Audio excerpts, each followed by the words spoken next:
She's been part of Portsmouth's skyline for the past 32 years. Many people who live in the Solent area have served on HMS Illustrious. Now, a new book is bringing the warship to life.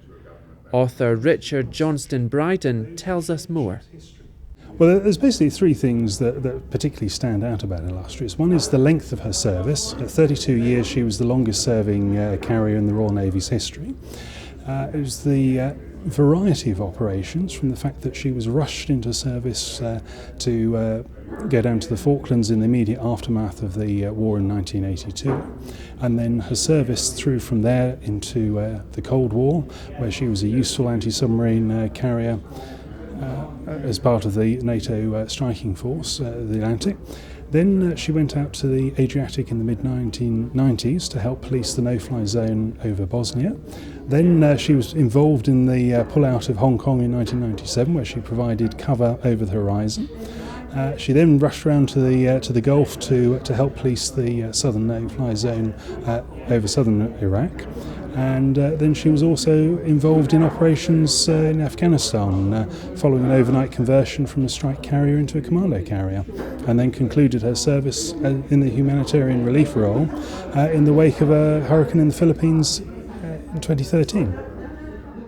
Richard has gathered first-hand accounts from many sources, including junior sailors, members of the embarked squadrons, and the man who headed up construction.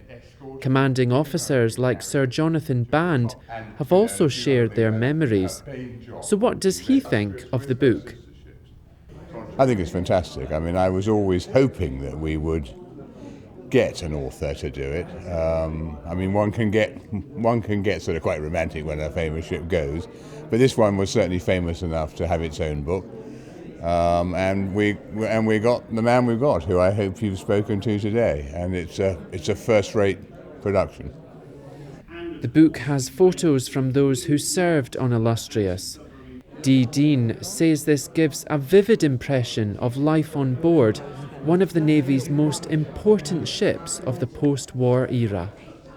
My husband is ex-Navy, very interested in naval books and memorabilia, and so therefore I like to support him when I can and as often as I can, and subsequently that's the reason I'm here today. And I managed to get the book signed by the author, I'm pleased to say, because that's something else he likes to do. HMS Illustrious was decommissioned in Portsmouth in August last year. The author says the vessel has left an everlasting impression on many local residents. The overriding sentiment that people expressed to me, the fact that she was a happy ship, a lucky ship, and a ship with a can-do spirit. Dale McEwan, Solent News Now.